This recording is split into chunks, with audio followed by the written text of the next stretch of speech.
Bouc halal, racisme anti-blanc, prière de rue, ils sont de toutes les polémiques et les empoisonnent. Eux, ce sont les identitaires. Une galaxie de groupes radicales à droite du Front National, persuadés que l'identité blanche est menacée, mais tiraillés entre plusieurs obsessions. On va vous aider à mieux cerner. Tous les enragés de l'identité ne se ressemblent pas. Il y a d'abord les nationalistes radicaux, comme Troisième Voie, ou jeunesse nationaliste. Des groupuscules assez caricaturaux, nostalgiques du maréchal Pétain, voire du nazisme. Ils veulent nous voler notre pays!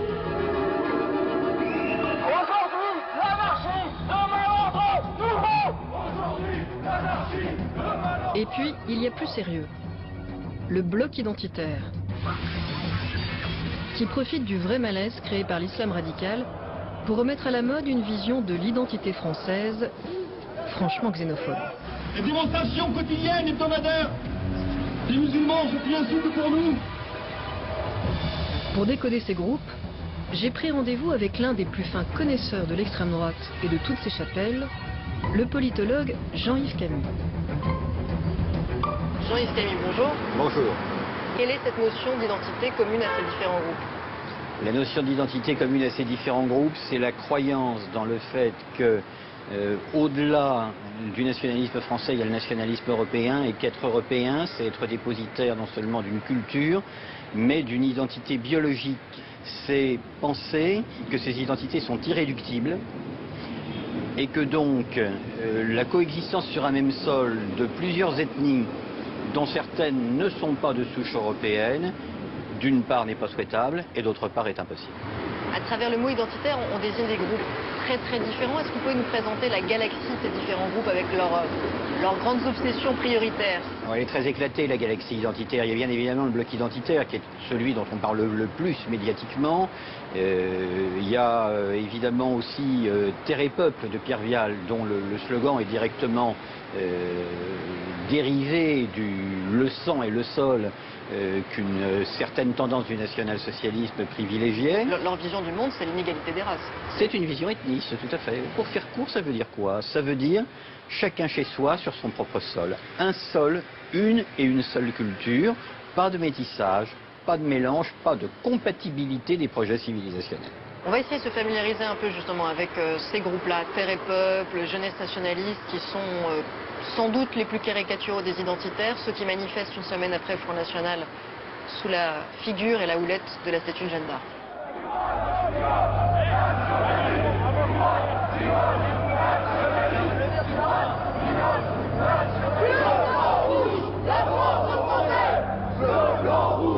Bienvenue chez les nationalistes radicaux.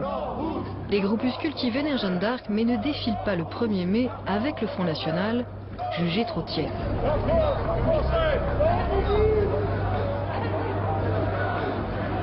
On les reconnaît à leur passion pour la croix celtique, des tatouages qui en disent long et un discours très ambigu contre la mondialisation. Dans toute l'Europe, le mondialisme... L'homme qui parle très fort à la tribune, c'est le leader de Troisième Voie, En Grèce, Serge Ayoub. les chefs d'État ont été remplacés sans autre forme de procès par de simples employés de Si vous banque. fermiez les yeux, vous pourriez croire à un discours d'extrême gauche. Pourtant, c'est mieux de garder les yeux bien ouverts. Et maintenant, ils veulent nous voler notre pays. Car le surnom de Serge Ayoub, c'est Batskin. Et Batskin, c'est l'ancien chef des skinheads de Paris. L'homme qui a certainement à son compteur le plus grand nombre de rixes et de ratonnades.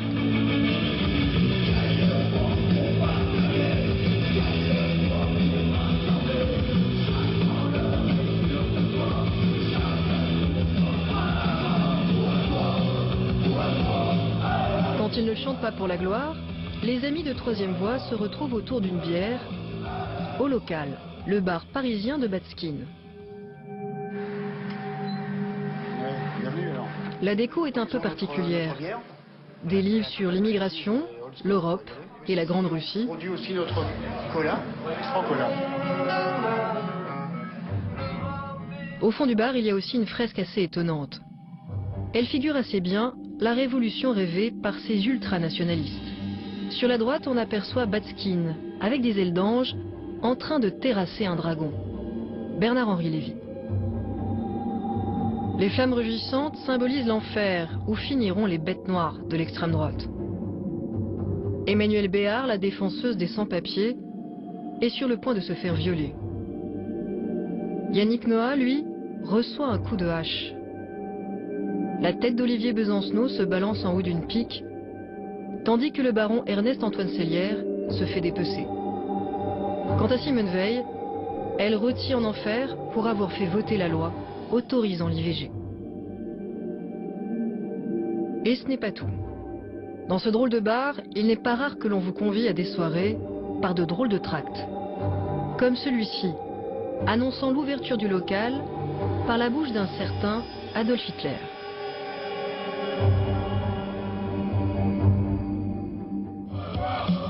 Retour à la manifestation en l'honneur de Jeanne d'Arc. Vous allez voir que les clins d'œil au nazisme ne sont pas l'apanage des amis de Batskin. L'homme qui lui a succédé à la tribune s'appelle Pierre Vial.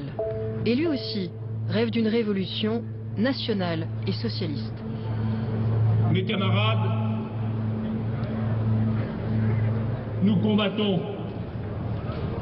pour un ordre nouveau, qui sera un ordre nationaliste et social. Pierre Vial, c'est un peu la référence de tous les militants identitaires. Il a fondé un mouvement nommé Terre et Peuple, passionné par la race et les Gaulois. Une vision radicale de l'identité qu'il a pu défendre en tant que conseiller municipal et régional en Rhône-Alpes, grâce au Front National, où il a milité jusqu'à la scission avec Bruno Maigret, à la fin des années 90. Aujourd'hui, son modèle serait plutôt le parti néo-nazi grec de l'Aube dorée. Aujourd'hui, sur l'Europe se lève une aube dorée. Glaçant, quand on sait qu'un vent de xénophobie souffle effectivement sur la Grèce, où l'Aube dorée multiplie les actions coup de poing contre les immigrés, tout en ayant réussi à faire élire plusieurs députés au Parlement, dont son leader, ouvertement xénophobe. Tous les immigrants illégaux dehors, hors de mon pays, hors de mon foyer.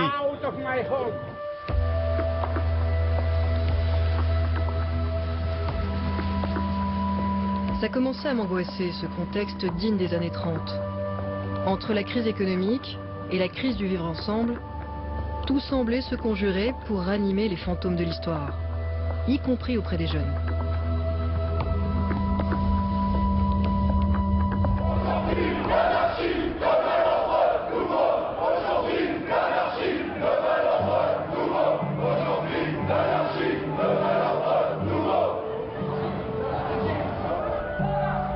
Voici les jeunesses nationalistes, un tout nouveau groupe qui lui aussi défile en l'honneur de Jeanne d'Arc et revendique un ordre nouveau, qui rappelle de vieux démons.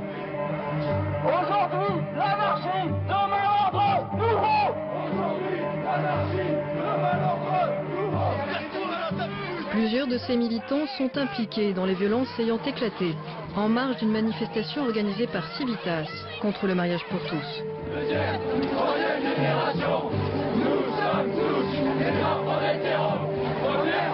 Ce jour-là, les féministes au sein nu du mouvement Femen, venus contre-manifester, ont purement et simplement été tabassés.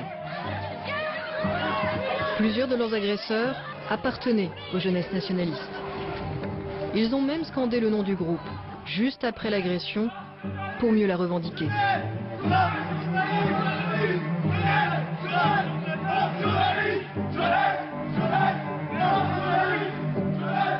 Et voici leur leader, Alexandre Gabriac et Yvan Benedetti, filmés lors d'une conférence de presse donnée quelques semaines plus tôt.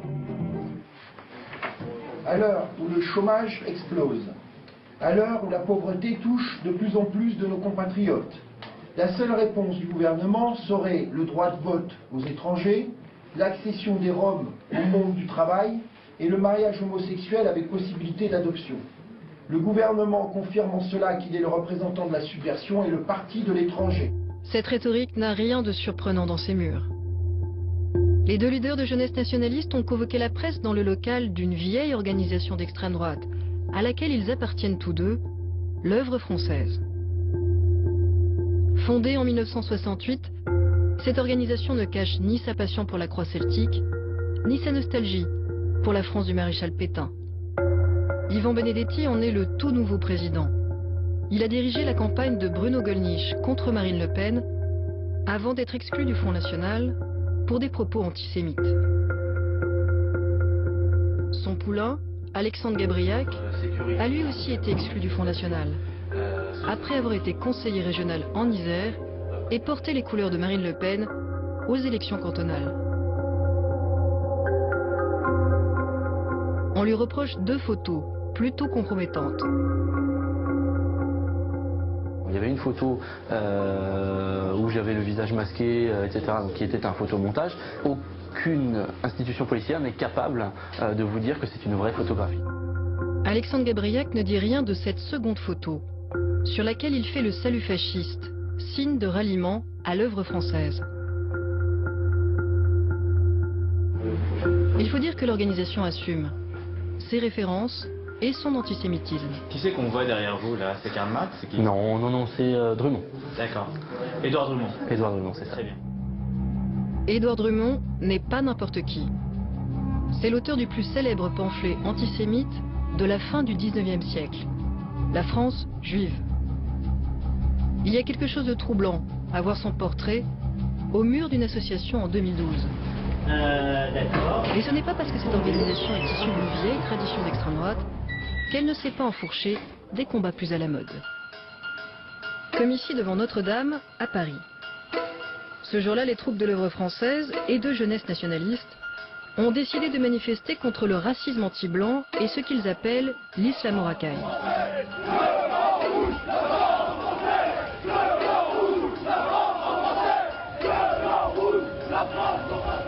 Nous en avons assez que nos filles soient la proie d'énergumènes dans les banlieues. Qu'est-ce que c'est? L'homme qui harangue la foule aux côtés d'Yvan Benedetti s'appelle Hervé Ryssen, un militant bien connu de l'extrême droite, auteur de pamphlets sur la mafia juive et le racisme anti-blanc. Si la police est si pressante, c'est que cette manifestation a été interdite en raison de possibles troubles à l'ordre public. Un interdit que ces militants ont décidé de braver. Le respect des lois de la République n'est pas dans la tradition de ces nostalgiques des manifestations du 6 février 1934. Une journée mémorable, au cours de laquelle les ligues fascistes ont tenté de marcher vers l'Assemblée nationale pour renverser la République. En guise de clin d'œil, c'est un 6 février qu'Yvan Benedetti a pris la succession du fondateur de l'œuvre française, Pierre Sidos. J'ai pris sa succession en février de cette année. 6 février, pour nous c'est important le 6 février. Et voici ses troupes, en train de rejouer ce folklore devant Notre-Dame. Français, fiers d'être français, maîtres chez nous, en avant la victoire, en avant la victoire.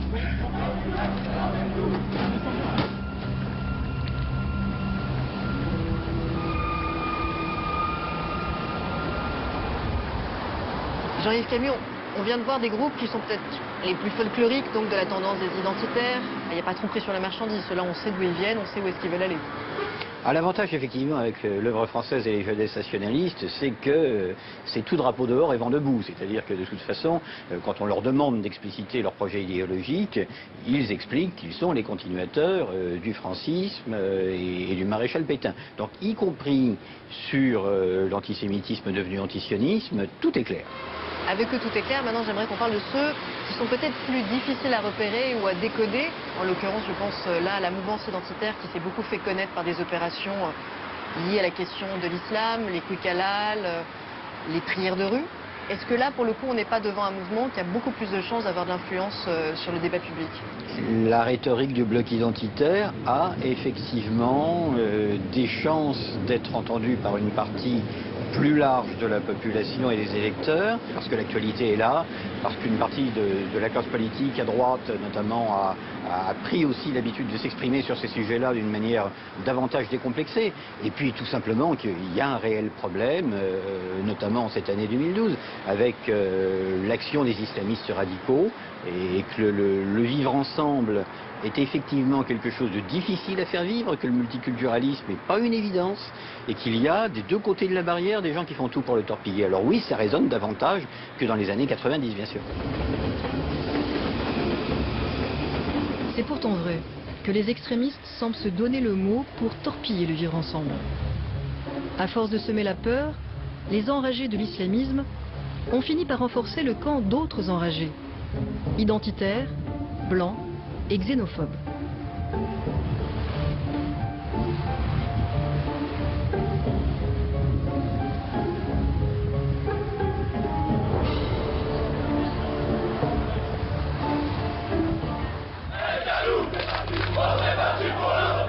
Vous avez peut-être découvert leur existence à Poitiers, en octobre dernier. Ce jour-là, 70 membres de Génération Identitaire sont montés sur le toit d'une mosquée en construction pour scander.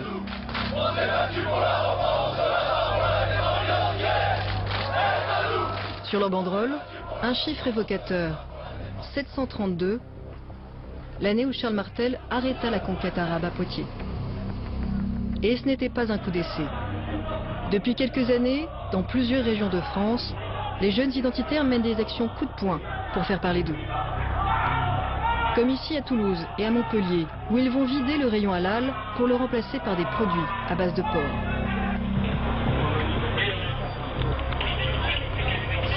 À Cannes, ils ont décidé de rapper pour soutenir l'expulsion des sans-papiers. En novembre 2012, tous ces groupes régionaux se sont regroupés sous un même cri et une seule bannière, un symbole grec.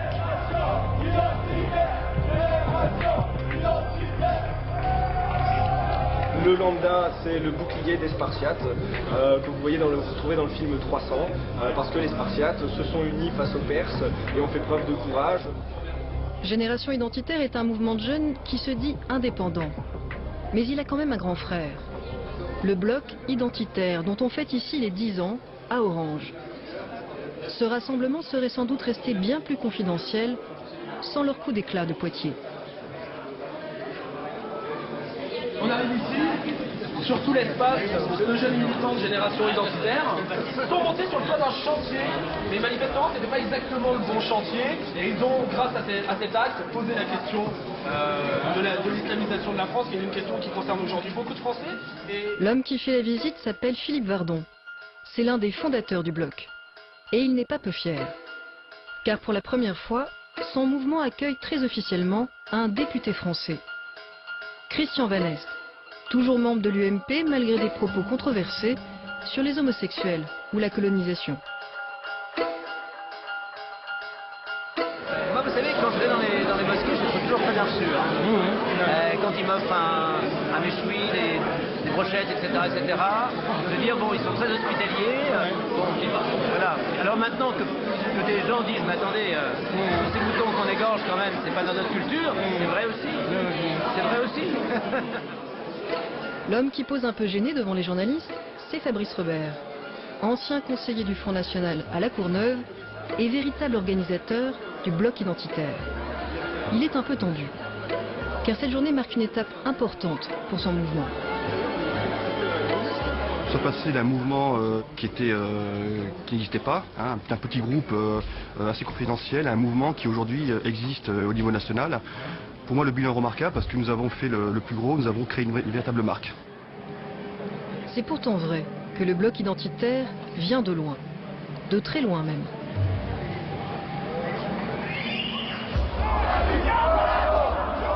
Avant de présenter aussi bien, Fabrice Robert et les principaux animateurs du Bloc ont fait leur classe au sein d'un groupe particulièrement extrémiste des années 90, Unité Radicale. Un mouvement ultranationaliste, xénophobe, pro-palestinien et antisémite. Des obsessions parfois mises en musique. Ils parlent pour les sionistes, ils parlent pour les cosmopolites. Une balle pour les Yankees! Une balle pour les lobbies! Une balle. C'est le tube interdit depuis d'un groupe de rock identitaire Fraction Hexagone. À la basse et à la tête de ce label, on retrouve un certain Fabrice Robert qui assume son passé. Mon parcours dans les rangs nationalistes a été pour moi très formateur. C'est une période un peu peut-être chaotique parce que c'est une période aussi où je me suis rapproché de ce qu'on appelait les rebelles blancs. Hein. Ce sont des bandes qui se développaient un peu partout en France à l'époque. Des skinheads? Parce que moi je préfère le terme de rebelle blanc. L'expression en dit long. Sur une vision ethnique qui servira de fil directeur à Unité Radicale jusqu'à sa dissolution en 2002. Souvenez-vous. Jacques Chirac vient d'échapper à un attentat. Le militant d'extrême Le droite 14 juillet, porte sa carabine Maxime sur Brunery, un jeune nationaliste révolutionnaire, tente d'assassiner Jacques Chirac. Y a-t-il eu une faille dans le dispositif Unité de radicale où il a brièvement milité est dissoute. Aucune faute n'est à reprocher. L'organisation se désolidarise de son geste, mais salue tout de même son camarade.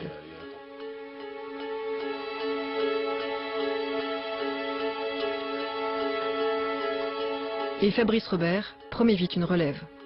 Nous allons bien sûr créer une nouvelle structure qui sera légale, déclarée. Donc le mouvement n'est pas mort? Pas du tout. Nous avons nos réseaux, nos contacts, nos responsables. Donc dans quelques semaines, un nouveau mouvement va réapparaître. La suite, ce sera les jeunesses identitaires. Un mouvement turbulent, mêlé à des actes de violence. Le groupe génère même un nouvel apprenti terroriste. Florian Schekler, membre du bloc identitaire, projetait de se transformer en bombe humaine. Il voulait se tuer à l'intérieur d'une mosquée parisienne. Ces nouveaux avertissements et le contexte de l'après 11 septembre annoncent un tournant stratégique. L'heure est venue de sortir de l'impasse groupusculaire pour bâtir un mouvement à la fois plus présentable et plus efficace. Le bloc identitaire qui se pose en défenseur de l'identité régionale, nationale et européenne. Et son message passe mieux, grâce à la dénonciation d'un nouveau péril, l'islam.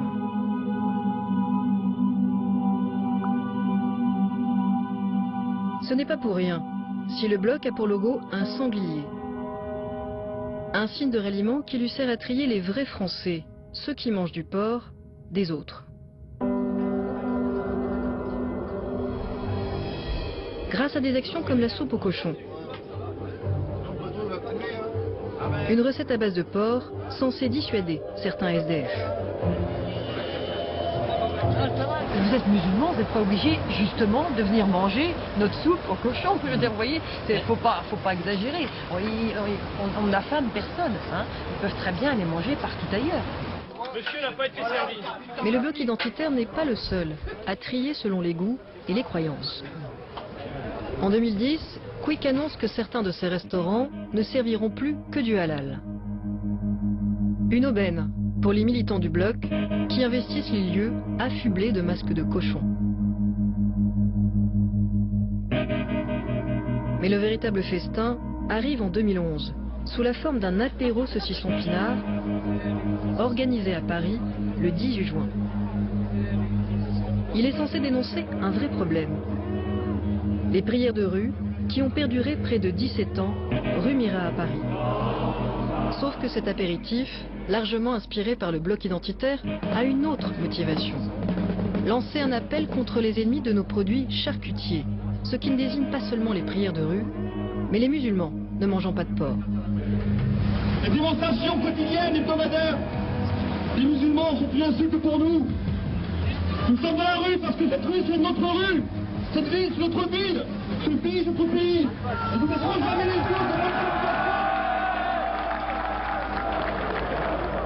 Bien que controversée, l'initiative a rencontré un certain écho médiatique et permis aux identitaires de gagner de nouveaux alliés. Des militants issus de la gauche laïque, Pierre Cassaigne et Christine Tazan. Nous attendons donc que la charia fasse disparaître exactement tous les éléments, tous les textes qui sont contradictoires avec la République française. Christine Tazan est enseignante. Quant à Pierre Cassin, c'est un ancien ouvrier du livre qui a milité à la CGT. Ensemble, ils animent un site qui rencontre un certain succès, Riposte laïque, et sa branche militante, Résistance républicaine. Pour justifier le rapprochement avec l'extrême droite, Pierre Cassin et Christine Tazin accusent une certaine gauche d'angélisme vis-à-vis de l'islamisme. Je n'entends pas cette gauche face aux agressions islamistes contre la laïcité. Je ne l'entends pas quand Manuel Valls va inaugurer en tant que ministre de la République une mosquée à Strasbourg.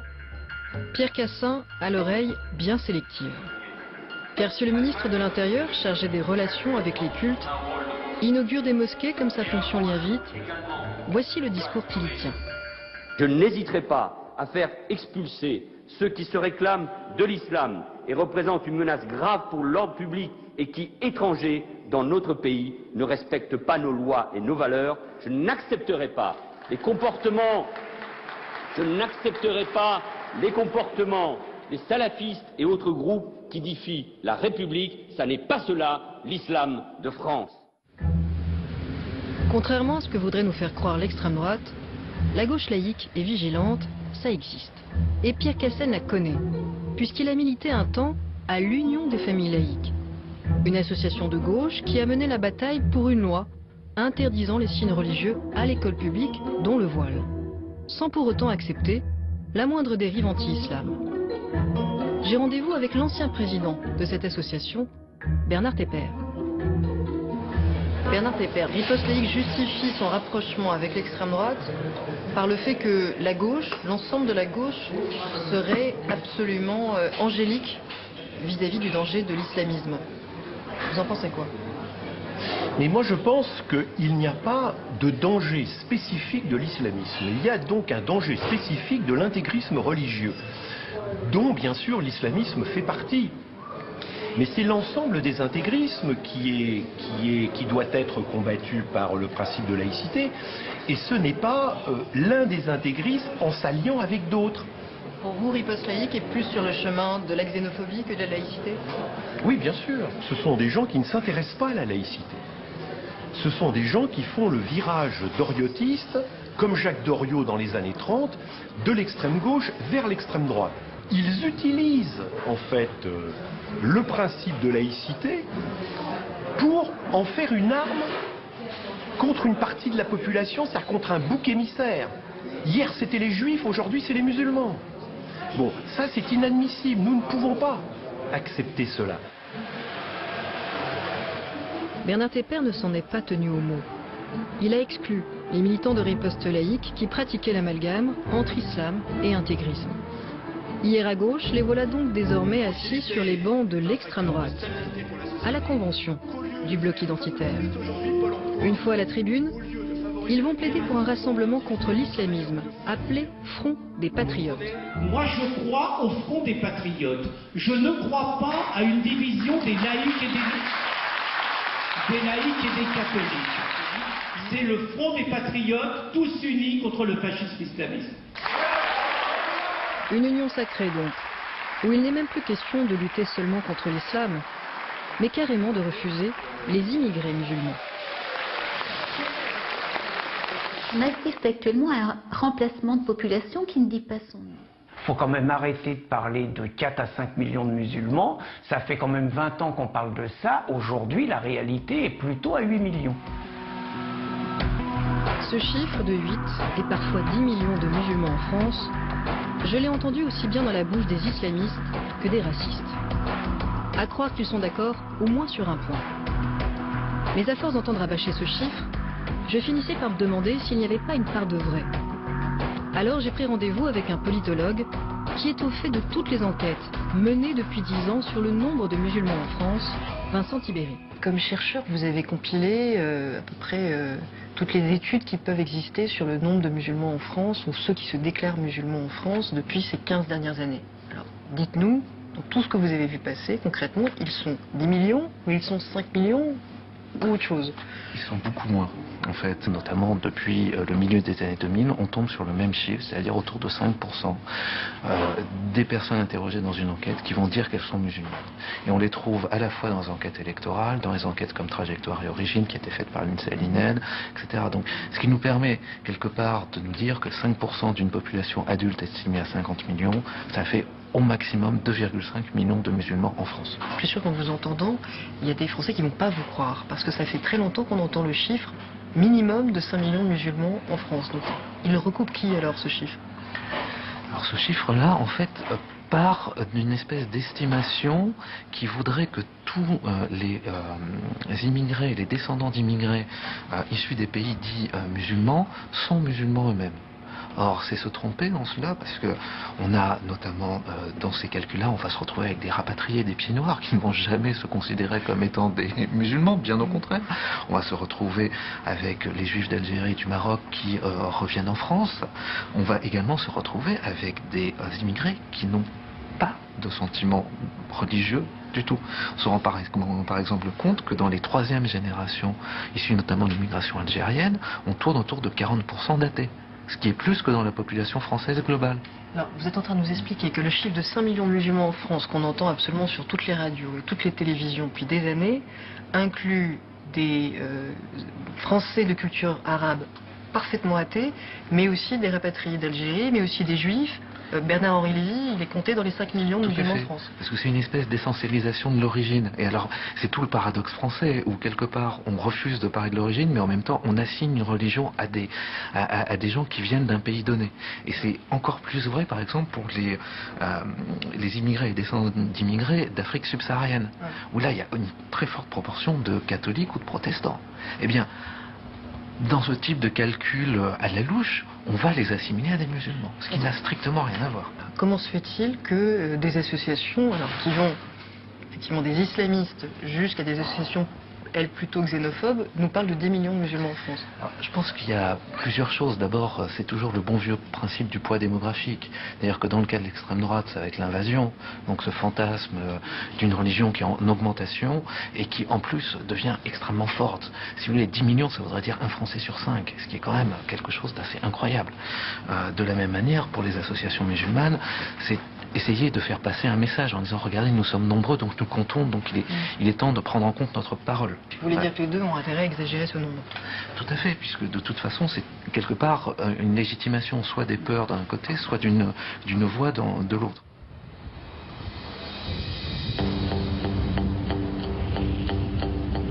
Ça faisait du bien d'être ramené à la juste proportion des choses. Le problème, c'est que ces chiffres, j'en étais sûre, ne convaincraient jamais ceux qui comptent avec leur peur.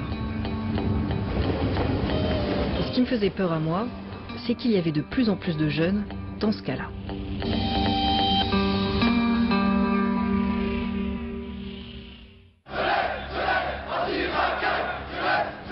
Pour comprendre les motivations de ceux qui rejoignent le bloc identitaire, l'un de nos journalistes s'est fait passer pour un jeune, désireux d'y militer, et il a filmé en caméra cachée. Nous sommes à Lyon, où le bloc est particulièrement implanté. Le rendez-vous a lieu dans son local, situé au cœur de la vieille ville.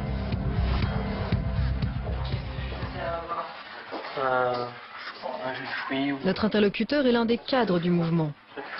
Après une rapide prise de contact, il explique à notre infiltré ce qu'il faut entendre par identitaire. Être identitaire, c'est reconnaître premier principe et première chose à comprendre. Le principe de la triple identité, donc identité locale, nationale et civilisationnelle. Donc je suis alsacien, français et européen. Région, nation, Europe. Ce triptyque identitaire n'est pas pensé pour favoriser l'adhésion, mais le rejet. Les identitaires stratégiquement appuient un peu sur le côté de l'Europe et appuient un peu sur le côté de la région en disant, ben voilà, Mohamed il est peut-être français, mais il sera jamais alsacien, il sera jamais corse. D'accord. Donc pour nous, un extra-européen ne peut pas devenir français, alors qu'un européen peut dans l'absolu devenir français en 2-3 générations. C'est bien cette vision ethnique de l'identité, et non la laïcité, qui obsède les identitaires, même quand ils envahissent une mosquée, comme à Poitiers.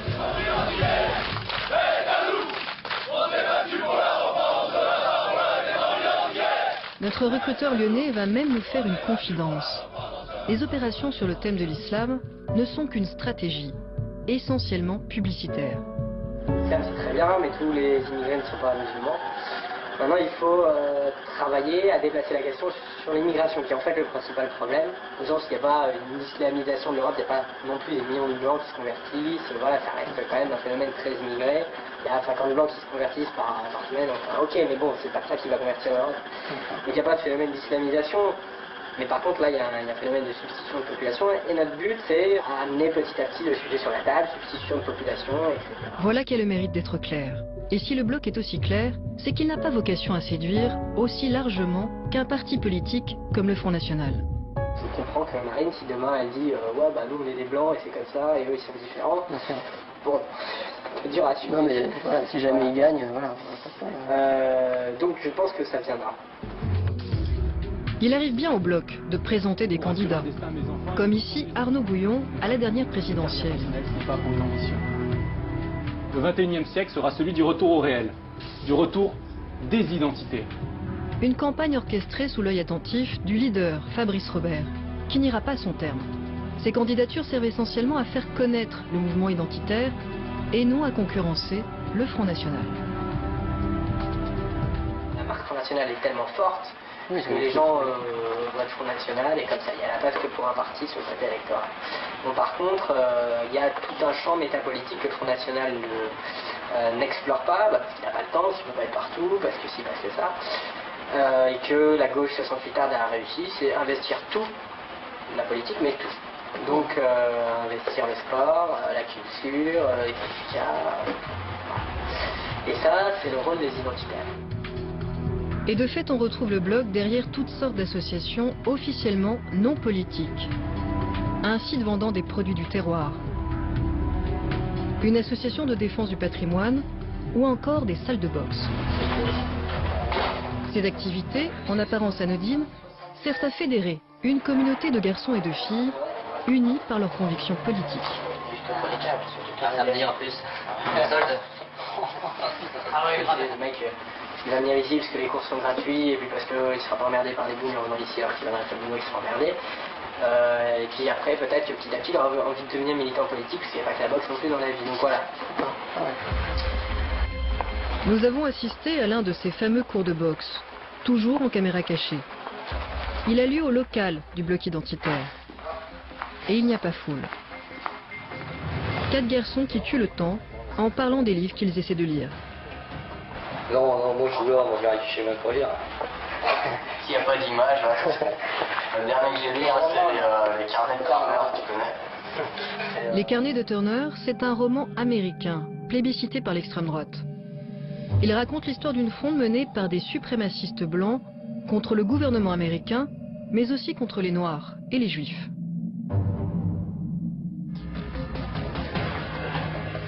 Ce jour-là, à Lyon, les troupes ne font que s'échauffer. Le véritable entraînement se joue ailleurs, une fois par an, lors du camp d'été vers lequel convergent les jeunes identitaires de toutes les régions. Ils viennent pour s'entraîner physiquement, mais aussi pour se former idéologiquement. Qui a coordonné une équipe de chercheurs sur le thème de les limites à la croissance. Notre enquête en caméra cachée se poursuit à Paris, où notre infiltré a rendez-vous au sous-sol d'un restaurant de Saint-Michel pour assister à une conférence organisée par le Projet Apache. C'est le nom de la branche parisienne des jeunes identitaires. Comme il est d'usage, les nouveaux arrivés se présentent. Donc, Gabriel, j'ai 24 ans, je suis toulousain à la base et donc je suis venu à Paris pour m'installer. Parmi ces nouveaux, on trouve de jeunes blancs qui disent se sentir de plus en plus minoritaires dans certains quartiers. Et il y a récemment, en fait, j'étais à la gare de Chelles avec un pote et je me suis fait agresser par un arabe, j'ai eu de la chance, j'ai réussi à lui décrocher une brette, donc voilà, après, moi dans ma tête c'est plus maintenant, je suis obligé de m'auto-défendre, donc je viens pour participer à des groupes comme ça et aller sortir pas aux autres, plus psychologique et me dire que je fais partie d'un groupe qui pense comme moi. L'un des leaders du projet Apache va rassurer ce nouveau venu. Il a frappé à la bonne porte. Il y a 3 raisons. Donc il y a Apache, ça vient effectivement des Amérindiens, des Indiens d'Amérique qui ont subi une colonisation de peuplement, donc colonisation européenne en l'occurrence, et qui donc sont venus déposséder de leur droit sur leur terre, et qui quasiment terminé que aujourd'hui vivent dans des réserves. On craint que c'est ce qui arrive à terme au peuple européen autochtone. C'est bien ainsi que se voient les identitaires, en peuple autochtone assiégé. Et cette peur semble gagner du terrain. À la sortie, nous apprenons que plusieurs de ces militants sont des anciens du Front National, mais aussi des déçus de la gauche et de l'UMP.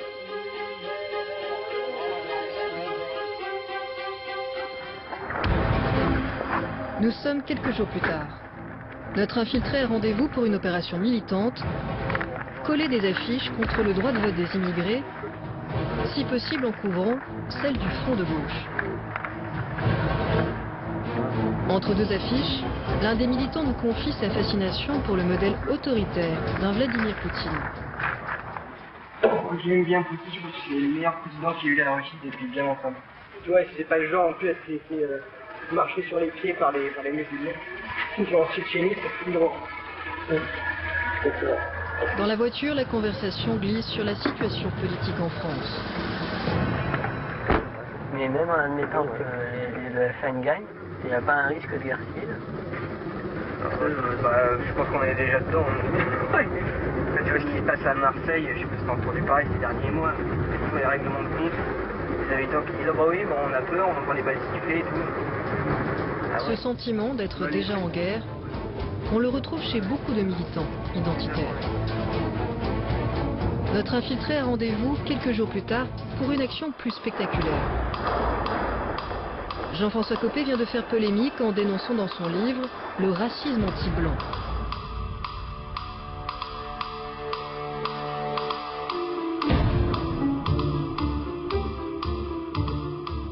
Le combat contre le racisme, qui est un combat que nous devons mener de manière implacable, doit l'être sans langue de bois.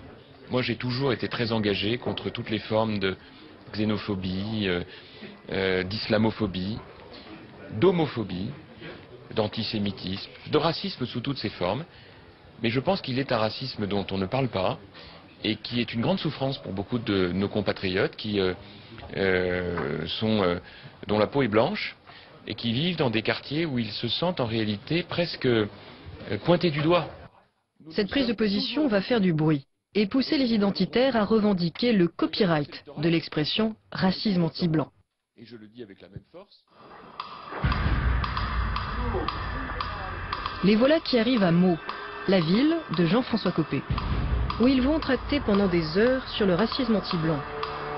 Au marché, dans les boîtes aux lettres, sur le pare-brise des voitures ou devant l'église, sans jamais choquer personne. Il ne reste plus qu'à revendiquer le copyright du racisme anti-blanc devant la mairie de Jean-François Copé, puis à poster la vidéo sur Internet pour espérer attirer bientôt de nouveaux adhérents.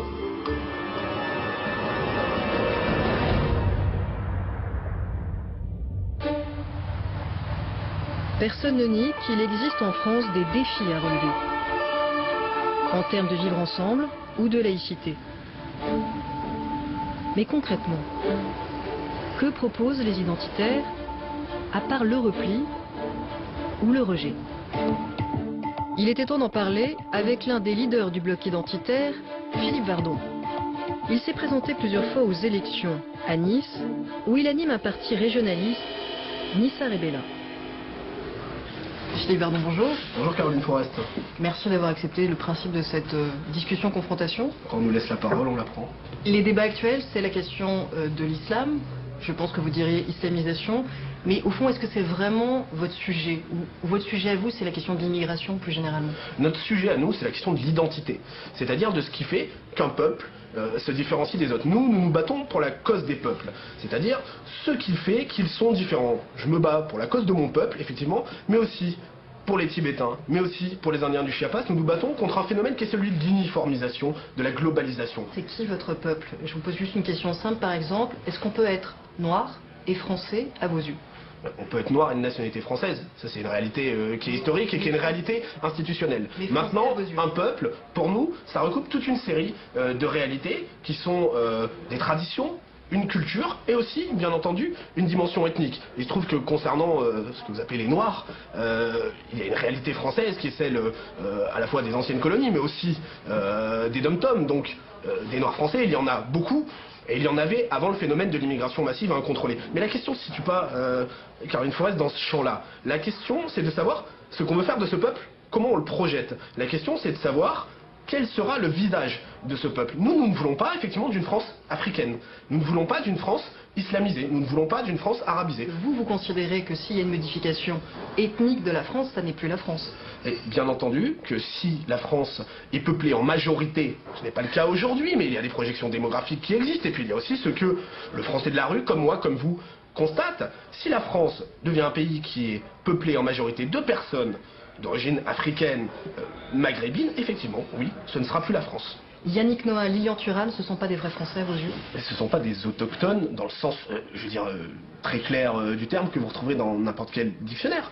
Parlons de Yannick Noah. Quelle est l'identité de Yannick Noah? Quel modèle représente-t-il? Yannick Noah nous dit c'est formidable, je suis un métis, je représente deux identités. Moi je vois Yannick Noah qui fait de la musique africaine, qui se promène pieds nus et qui porte des dreadlocks. Je n'ai pas l'impression que ce soit le côté breton, si vous voulez, chez Yannick Noah, qui est vraiment pris le dessus. Quand on est français, on n'a pas le droit d'aimer la musique africaine? Mais bien sûr que oui, mais vous ne déplacez pas. Vous déplacez encore une fois le débat sur une question personnelle. Vous avez le droit d'aimer toute la musique africaine que vous voulez.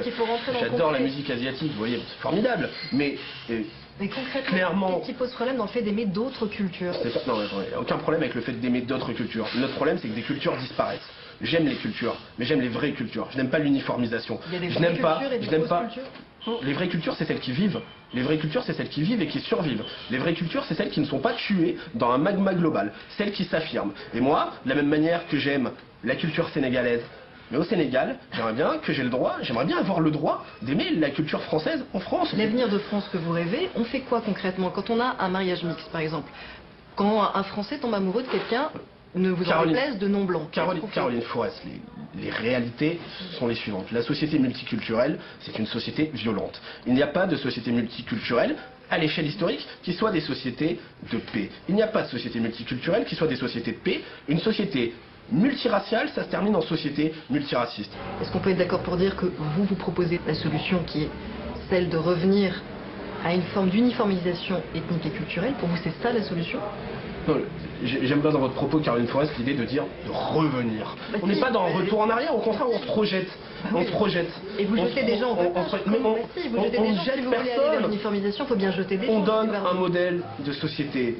On dit que cette société, pour être heureuse, doit se fonder sur notre identité, sur nos racines, car c'est ça qui a fait ce que nous sommes, c'est-à-dire à la fois ce que nous étions et ce que nous serons. Et pour que les gens comprennent bien, c'est une option très différente du modèle républicain qui consiste à réaffirmer les valeurs communes qui font la France, où là tout le monde peut y adhérer, quelles que soient ses origines ethniques et culturelles, à partir du moment où il partage ces valeurs fondatrices de l'idéal français. Nous considérons qu'aujourd'hui, dans l'État qui est celui de la France, que nous regrettons, en appeler aux racines de l'arbre France, c'est-à-dire à ses provinces, à ses terroirs, à ses régions, est aujourd'hui un moyen de revigorer, de redonner sens à cette identité qui effectivement ne peut se définir uniquement qu'à travers la citoyenneté républicaine, qui n'est pas pour nous suffisante, tout simplement, pour définir ce qu'est la France.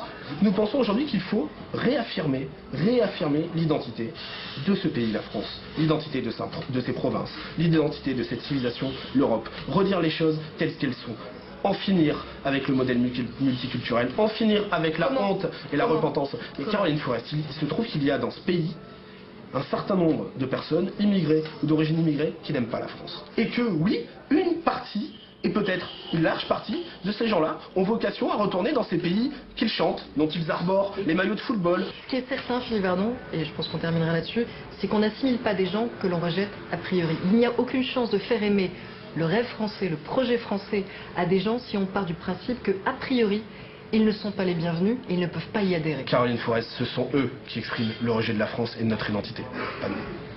Je ne sais pas qui est ce, je ne sais pas qui est ce nous, mais je sais qu'on ne sera pas d'accord là-dessus. Donc on va terminer là-dessus, Philippe Bardon. Je pense que chacun aura un peu plus compris la difficulté de vivre et de débattre ensemble. Merci Caroline Forest. Merci à vous.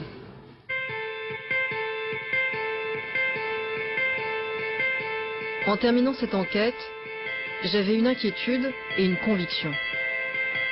Les identitaires auraient du succès tant que la crise économique et les islamistes leur faciliteront la tâche. À moins de réapprendre tous ensemble à quel point la France peut être une belle idée quand elle croit à l'égalité et à la fraternité.